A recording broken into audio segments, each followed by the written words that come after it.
কোন সাহাবী দাঁড়ায় না, এক সাহাবী দাঁড়িয়ে বলল, নবী, যুদ্ধের ময়দানে চাবুক চালানোর সময়, লাঠি চালানোর সময় এক কাফেরকে মারতে যেয়ে আপনার লাঠির বাড়ি আমার পিঠের মধ্যে পড়েছে। আপনি যেহেতু এই কিসাসটা আদায় করতে চান, আপনার পিঠে আমি লাঠির বাড়ি মেরে এটারে শোধবোধ করে দিতে চাই। বিশ্বনবী বললেন, ওমর রাখো, এটা বান্দার হক, মিটাতে দাও। বিশ্বনবী বললেন, আসো, তুমি এসে আমার পিঠে লাঠি দিয়ে চাবুক দিয়ে বাড়ি মারো।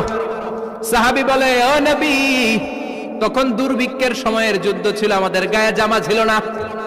যখন আপনি আমার চাবুকটা পিঠের মধ্যে মেরেছেন, আমার পিঠে তখন জামা ছিল না।